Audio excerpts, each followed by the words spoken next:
नमस्कार, DG news के विशेष कार्यक्रम ई फोन बट्स में आपका स्वागत है।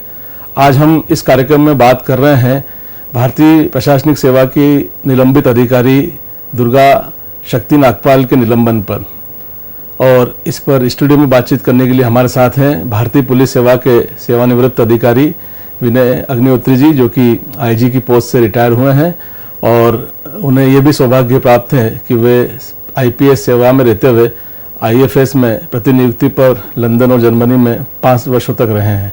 फिलहाल वे कई सामाजिक संस्थाओं से जुड़े हैं और पुलिस रिफॉर्म्स के लिए भी काम कर रहे हैं। अग्निहोत्री जी, आपका बहुत बहुत स्वागत है। जैसा कि हम जानते हैं, अखबारों की सुर्खियां बनी है, उत्तर प्रदेश की एक युवा आईएएस अधिकारी दुर्गा शक्ति नागपाल, जिन्होंने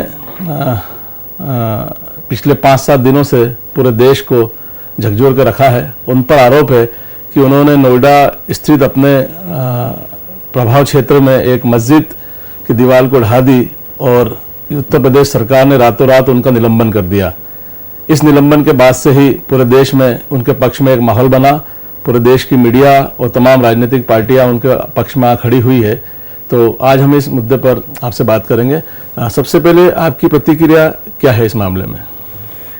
प्रवीण जी, ऐसा है कि ये एक ऐसा मसला है जिसमें कि चर्चा का कोई अंत तब तक नहीं होगा जब तक कि इन नियमों में जो आज all India service conduct rules के कुछ नियम हैं। सबसे पहले मैं उन विषय पे आपसे अपने विचार, 2 इश्यूज हैं। एक पहला इशू ये है कि all India service conduct rules का जो क्रियान्वयन है उसमें कहीं ना कहीं चूक हुई है। वो एक बड़ा इम्पॉर्टेंट इशू है, और उसके चलते जो प्रशासनिक सेवा के अधिकारियों में जो एक गलत मैसेज गया है, जो उनके मनोबल को नीचा करने के लिए ये कार्रवाई देखी जा रही है। तो पहला इशू तो वो है। दूसरा इशू ये कि आज पूरे देश में इस विषय पर क्यों लोगों में इतनी आम प्रतिक्रिया, इतनी गहन प्रतिक्रिया हो रही है, वो एक दूसरा विषय होगा। रातों रात जिस तरह से निलंबन किया गया और बाद में कलेक्टर और इंटेलिजेंस डिपार्टमेंट की भी रिपोर्ट आई कि दीवार ढहने के मामले में एसडीएम दोषी नहीं थी, तो आपको क्या लगता है कि किन दबावों के तहत ये फैसला इतना ताबड़तोड़ लिया गया होगा? इन 4-5-6 दिनों में जो भी प्रतिक्रियाएं आ रही हैं, उन सब को देखने के बाद, और जो मेरा खुद का सोच है, एक अनुभवहीन मुख्यमंत्री के द्वारा इस तरह की कार्रवाई संभव हो सकती है, और वो हुई। कारण यह है कि उन पर एकाएक एक ऐसी लॉबी, जिसको कि हम इस पूरे परिप्रेक्ष्य में अगर देखें तो उसका सबसे बड़ा दबाव था, और वो लॉबी खनन माफिया की लॉबी है। लेकिन दुर्भाग्य से दुर्गा जी के लिए एक वो ऐसा अवसर आया कि उसी के साथ ये शासकीय भूमि पर एक मस्जिद बनाने की कार्रवाई चल रही थी, उस पर भी शिकायतें चूंकि हो रही थीं, और एक ईमानदार और सक्षम अधिकारी के नाते, भले वो अनुभवहीन थी, उन्हें मालूम था कि रूल ऑफ लॉ के आधार पर कोई भी कार्रवाई करना उनके अधिकार में आता है। उन्हें जब शायद ये जानकारी मिली तो जो भी उन्होंने निर्णय लिया, लेकिन उसमें भी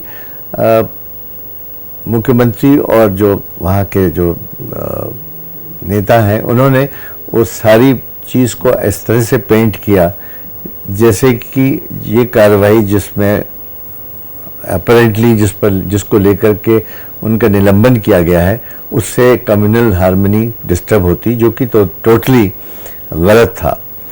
अब रह गया सवाल ये कि सस्पेंशन जो की कार्रवाई में ऐसी कोई जल्दबाजी की ज़रूरत नहीं थी, लेकिन 4 घंटे या 3 घंटे के अंदर रात को 1 बजे सस्पेंशन ऑर्डर उनको इशू करना, ये सारी बातें आम आदमी बिल्कुल स्पष्ट समझ रहा है कि इसमें कारण कुछ और है, और सफ़र करने के लिए ये महिला अधिकारी जिसने अपनी हिम्मत से और अपनी ईमानदारी और लगनशीलता से जो कदम उठाया, उस पर एक बड़ा भारी प्रश्न चिन्ह खड़ा करने की कोशिश की जा रही है। बिल्कुल, सरकार और प्रशासन को एक ही सिक्के के 2 पहलू माना जाता है। मुख्यमंत्री अखिलेश यादव की दलील है कि जितनी जिम्मेदारी सरकार की सांप्रदायिक सद्भाव बनाने की है, उतनी ही जिम्मेदारी अफसरों की भी होना चाहिए। इस मामले में आप क्या कहेंगे? मैं इस बात से सहमत हूँ कि प्रशासन और राजनीतिक अथॉरिटी दोनों सिक्के के दो पहलू हैं, क्योंकि एक दूसरे के बगैर ये कोई भी प्रशासन आगे सफल नहीं हो सकता। लेकिन उसमें उसके चलते पिछले कुछ वर्षों में कुछ वर्ष पहले एक एक्सप्रेशन शुरू हुआ था, राजनीति का अपराधीकरण। जी। वो एक बड़ा भारी मुद्दा है जो आज फिर उभर के आया है। राजनीति से जुड़े हुए जो लोग अपराधियों के साथ मिलकर के और अपना राजनीतिक जीवन आगे ला रहे हैं, उनका एक बड़ा भारी दबाव प्रशासन पे है, राजनीतिक प्रशासन पे, और वो प्रशासन प्रशासनिक अधिकारियों पर भी है। अब प्रश्न ये उठता है कि इसमें ठीक तरह से बैलेंस कैसे किया जाए। कई बार ऐसा अनुभव हुआ है कि जो अच्छे प्रशासनिक मुख्यमंत्री और अधिकारी रहे हैं, वो उसको बैलेंस करके और निर्णय लेते रहे। उत्तर प्रदेश के मुख्यमंत्री जी को शायद इतना अवसर ही नहीं दिया गया कि वो इस पहलू को ठीक तरह से पहले समझ लेते या देखते और उसके बाद निर्णय लेते। तो मेरा यह कहना है कि ये दोनों को साथ मिलकर के चलना ये तो बहुत ज़रूरी है, लेकिन इस तरह के जब कदम उठाए जाते हैं तो क्राइसिस ऑफ कॉन्फिडेंस जिसको कहें कि एक पूरी सर्विस में एक गलत मैसेज जाता है, और बहुत से जो ईमानदार व्यक्ति हैं वो इस प्रक्रिया से या इस तरह की कार्रवाई से ये सोचने में मजबूर होते हैं कि भाई हम अपनी को इस किसी ऐसी कार्रवाई को जो रूल ऑफ लॉ में सही है उसको उठाने में कहीं राजनीतिक दखल या राजनीति में विरोध हो तो हम ऐसी कार्रवाई क्यों करें। तो ये मनोबल के ऊपर असर डालने की एक बड़ी भारी वजह हो जाती है। बिल्कुल निश्चित। एक घटना और उत्तर प्रदेश के अलावा हाल ही में घटी है। राजस्थान के एक युवा आईपीएस अधिकारी ने एक कांग्रेस विधायक के पिता के खिलाफ हिस्ट्री शीट की फाइल खोली और उन्हें तत्काल ट्रांसफ़र कर दिया गया। उस युवा आईपीएस अधिकारी के पक्ष में क्षेत्र की पूरी जनता उठ खड़ी हुई और उन्होंने नगर बंद का भी आयोजन किया। इस मामले में आपकी क्या रिएक्शन है? ये भी एक मसला वो है जिसमें प्रशासनिक दृष्टि से जो रिफॉर्म्स हुए हैं, चाहे वो आईएएस से संबंधित हो या आईपीएस से संबंधित, तो सुप्रीम कोर्ट का एक निर्णय है पुलिस रिफॉर्म्स पे, और उसमें सबसे इम्पॉर्टेंट एक फैक्टर जिस पे चर्चा हुई है कि साहब हर एक अधिकारी को एक टेन्योर जब तक आश्वस्त नहीं किया जाए तब तक वो आदमी हिम्मत से काम नहीं करता है। इस अधिकारी को अभी उस जिले में आए हुए जैसलमेर जिले में केवल 5 महीने हुए थे। कल कभी कहीं और चर्चा में ये बात जस्टिफाई की जा रही थी कि साहब ये केवल एक ट्रांसफ़र नहीं हुआ, कोई 36 या 37 ट्रांसफ़र एक साथ एसपी के हुए।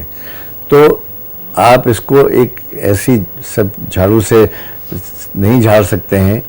ये पर्टिकुलर केस में कोई कारण और था और उस अधिकारी का अन्यथा 5 माह के बाद ही वहाँ से स्थानांतर करने का और कोई कारण नहीं था। तो निश्चित तौर से इसमें भी एक राजनीतिक कारण है, एक क्रिमिनलाइजेशन ऑफ पॉलिटिक्स का एक बड़ा भारी, ये भी एक ज्वलंत उदाहरण है।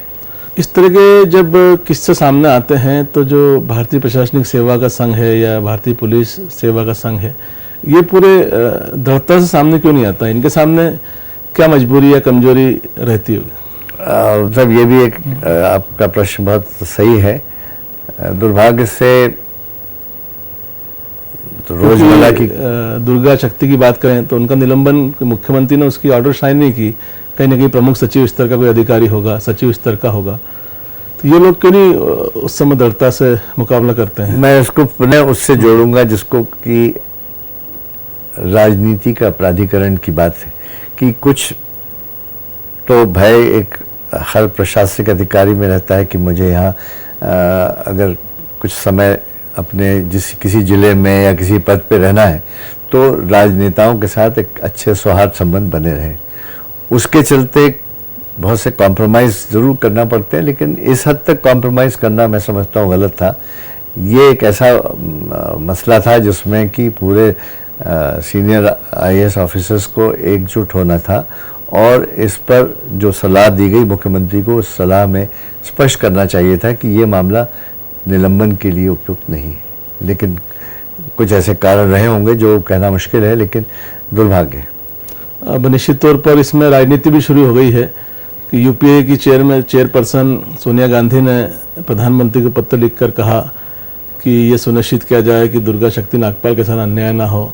कार्मिक मामलों के राज्य मंत्री नारायण स्वामी ने बयान दिया है कि उन्हें अभी तक राज्य सरकार से दुर्गा शक्ति नागपाल के निलंबन की सूचना ही प्राप्त नहीं हुई है, जबकि पीएम इस मामले में कई मर्तबा राज्य सरकार से संपर्क कर चुका है।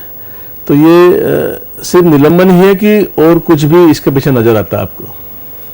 देखिए, पहला तो मैं समझता ये बात स्वागत योग्य कदम था कि आदरणीय श्रीमती सोनिया गांधी जी ने इस सेंसिटिव मसले को नोटिस किया और उन्होंने स्पष्ट रूप से इसको एक सार्वजनिक तौर से इस विषय पे अपनी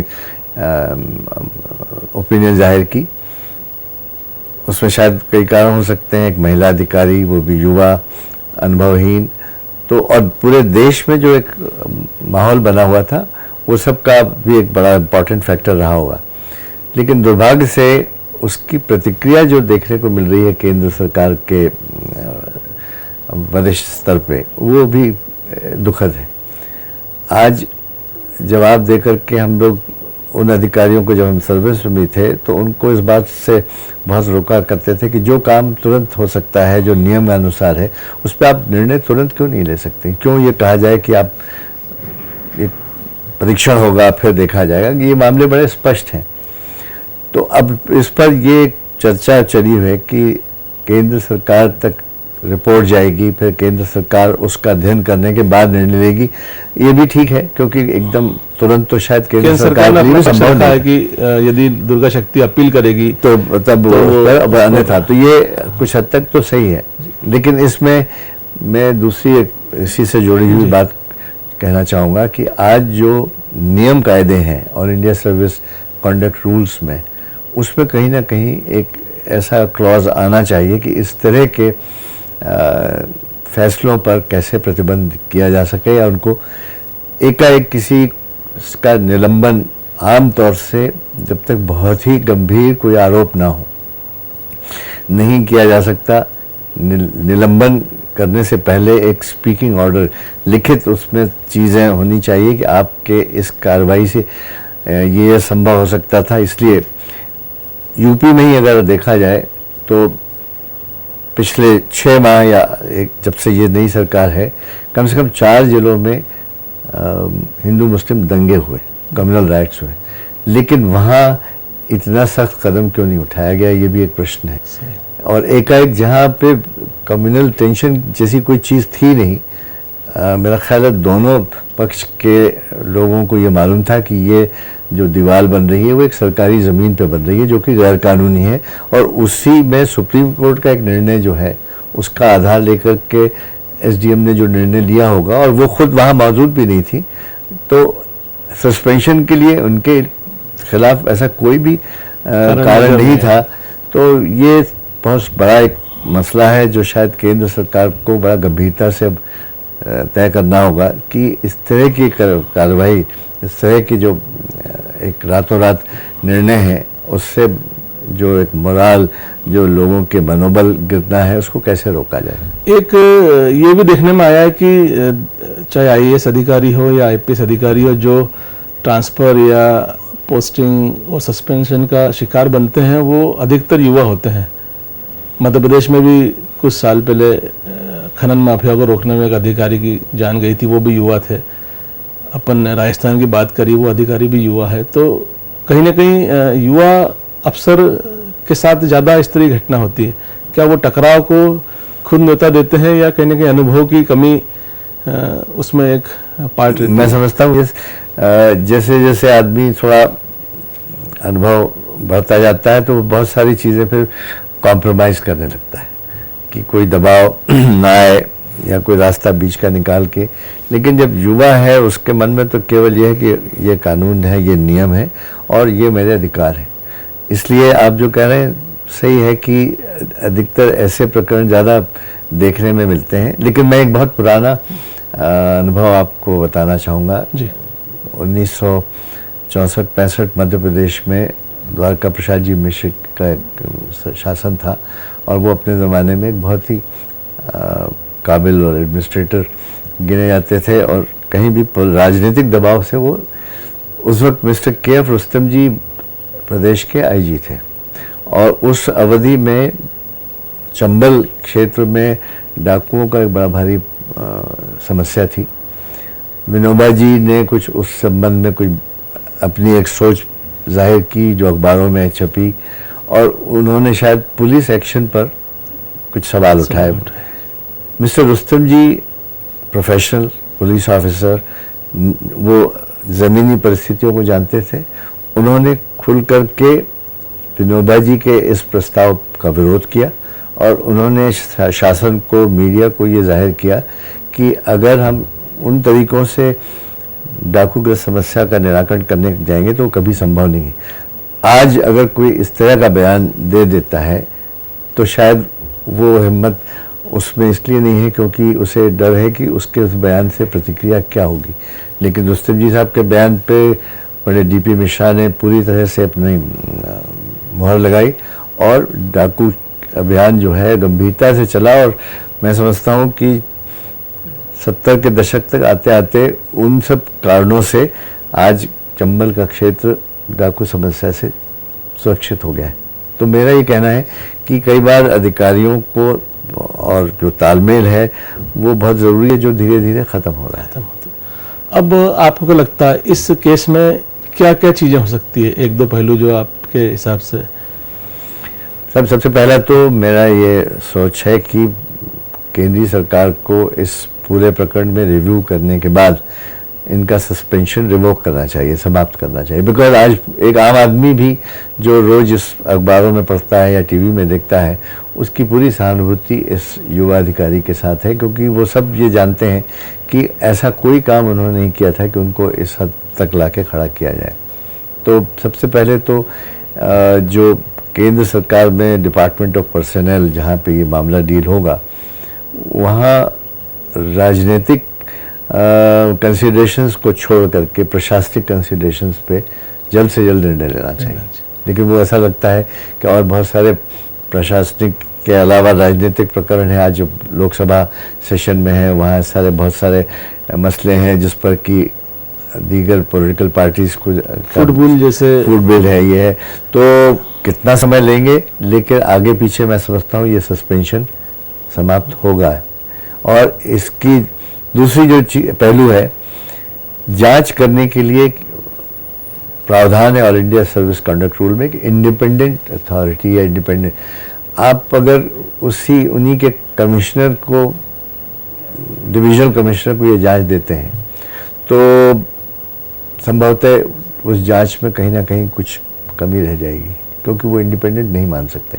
उन पर दबाव बनाया जा सकता है क्योंकि वो आज कमिश्नर है, तो राजनीतिक दबाव, प्रशासनिक दबाव, ऐसे प्रकरणों में जांच की प्रक्रिया के लिए एक अलग कोई प्रावधान हो ताकि जब कभी ऐसे अवसर आगे भी आए तो जिसके साथ ऐसा अन्याय हुआ है उसको सही।